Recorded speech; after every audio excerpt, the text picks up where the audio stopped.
Indoor work with babies. So many questions about this come in every time I post a baby photo about uh, how do I expose, what settings am I using, what camera am I using, how do I make the skin tones nice and creamy.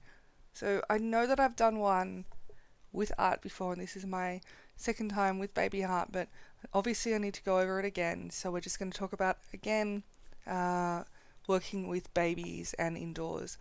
Now, I know I don't usually talk about the settings, but because there's so many questions, I want to say to you that I am working with window light only. Sometimes I will use a reflector. However, on this occasion I haven't. My ISO is very high. In fact, I could have raised that down a little. I think there was another nicer one. I'll have to go back in and find it, where the cat was looking up, and that was the one I eventually used, but doesn't matter. Um, and really, there's when you have a nice light coming in, and it's the light's coming in from northerly light, so it's coming in through the window, then there's really no need for any kind of harsh lights or studio lights or anything like that. Not that studio lights are harsh, but any kind of lighting. I was lost by the cute baby's mind, so I go all mush. So, all I've done is he's obviously asleep on the bed, and I've opened the blind to the window. And honestly, if there was an issue with this light, I would bring in a reflector, and my reflector would be over this side. As you can see, this is the window side, and this is the dark side. So my reflector would be in here, and I'd just use a full body reflector.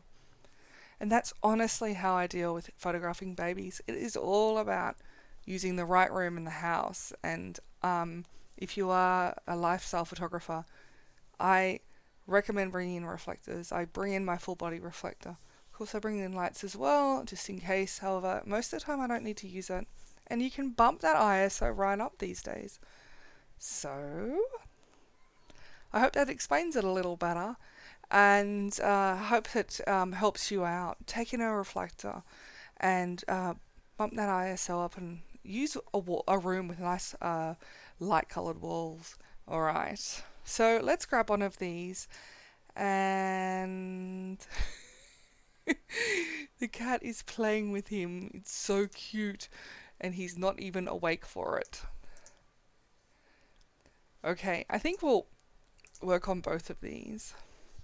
Now, if I have a look, this one has already been worked on. I barely think I've even done that much. Nope. So, I can see a few other things that I could do. Let's grab this one because it hasn't been worked on. Okay, so all I need to do is drag across the highlights, drag across the whites. So the highlights are 55 and the whites are 48.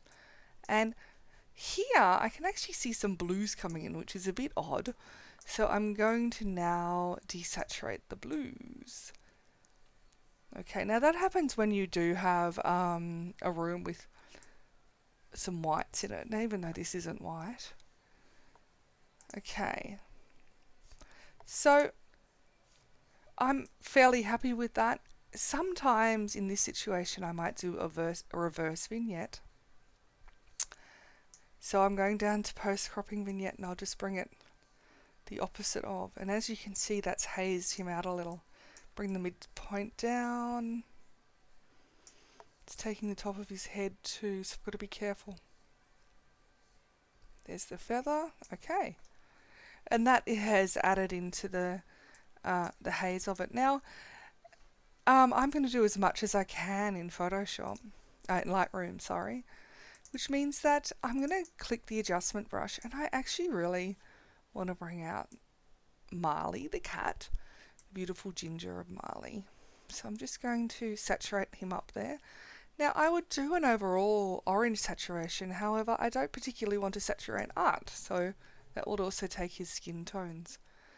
And let's raise the clarity a little just to bring him out a touch. Now, while I'm here, I want to desaturate the edges down here.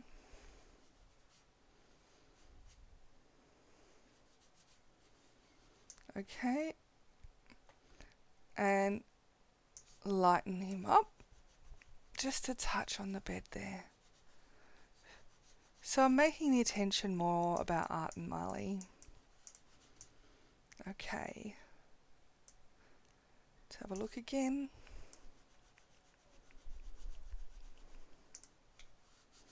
Now this is being picky. It's not even something that you really need to do. But if you do photograph babies,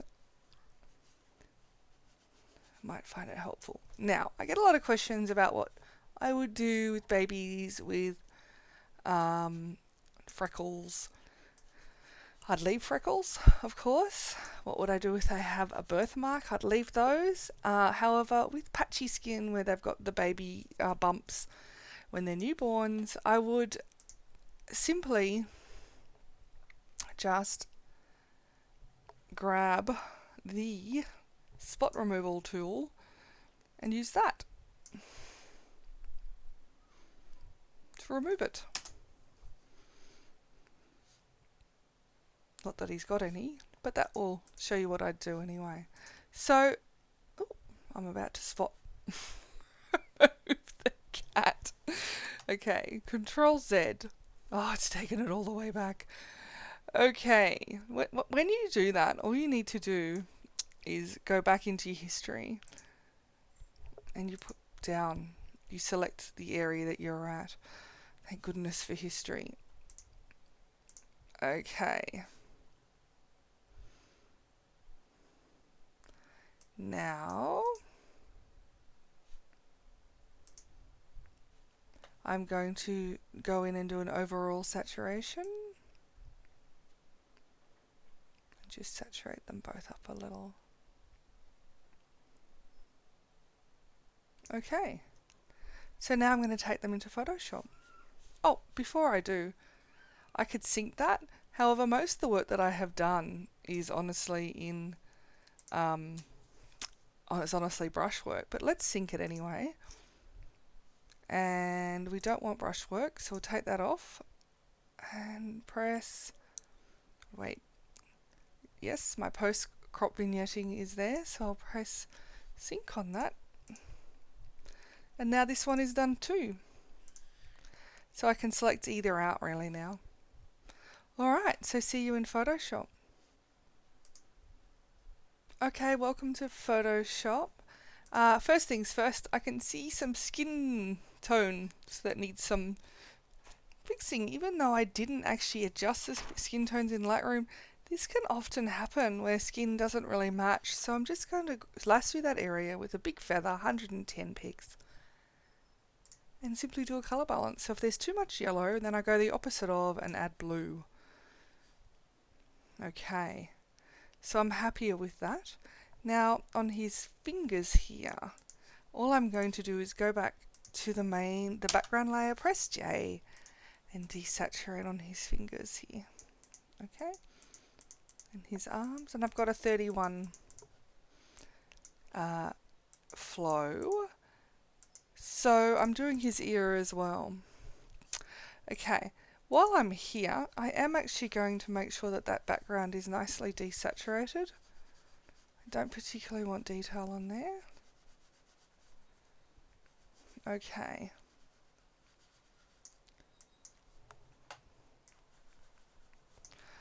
Alright, so I'm going to actually show you a couple of tricks that I do with indoor light, especially when it's light like this. Sometimes I might add a solid colour. The colours that I usually pick out are either peach colour.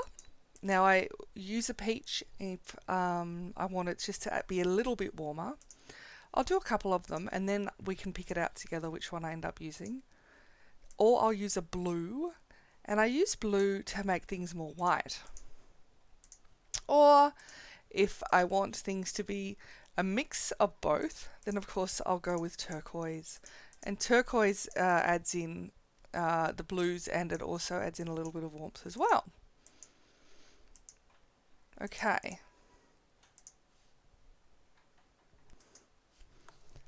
Okay, so I'm not going to use all of these. I've just brought them up so that I can show you the ones that I do pick out. Okay, so I'm going to go one at a time.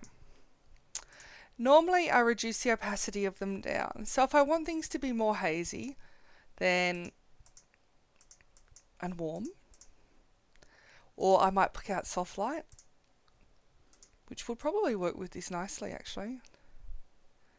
There we go. I actually don't mind that at all, so I'd prefer that on soft light. And that's hazed them out, just made it a nice milky colour on the skin tones, decontrasted him, which you want to do with babies I believe, is add a little bit of decontrast, but it might be too hazy for you, in which case you just reduce the opacity of the layer down. Okay, blue. Now this is one where I definitely use often. Now I'm going to go into soft light.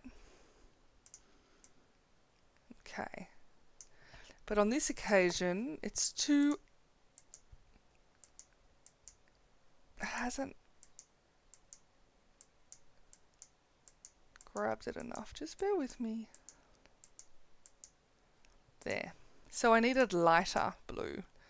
Okay, so if I wanted the edges blue, the other one that you could use with this one is screen, which hazes and adds blue. So now if I wanted to make that bedding white, which I think I did from memory, it was more white, is I'd then mask off on them. You could actually do a combination now that I think of it. Okay. There we go. Okay, and green, last but not least. Let's have a look here. Now, it's not going to work in this one at all. Let's have a look though. Maybe. But that makes warmer, and often I use that. It's nice on the ginger cat. But that's the only thing I'd use it for. So Control I to invert that, and what we might do is just use a mix of them. And I will just pin it on. No, I don't like that at all. Let's take that off. Okay, so I'm going to pick, there we go, I'm going to pick a mix of them both. So I've picked the blue. Oh, actually, let's go with the peach at 7% opacity on soft light, and then blue on screen at 13% opacity. And I prefer that. Okay, so now I'm going to add a hue saturation. Now, a lot of the time you have to do a reverse of this, so be careful. I'm actually saturating his skin tones up a little. Okay. And now, in the Talia video, my daughter Talia, I've showed you how to correct skin manually. There's about, I don't know, I think there's 3 or 4, maybe 5 different ways of doing it. I've mentioned before in the videos I use Portraiture, the plugin, and honestly I find it invaluable. So I'm going to go to Imagematic Portraiture, and I'm going to select the skin tones out. There we go.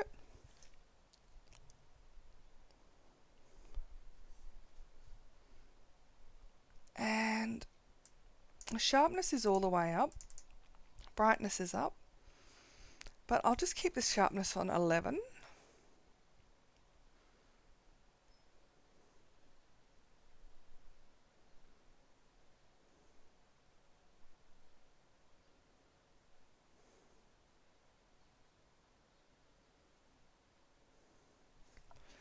Okay, and it's barely done anything.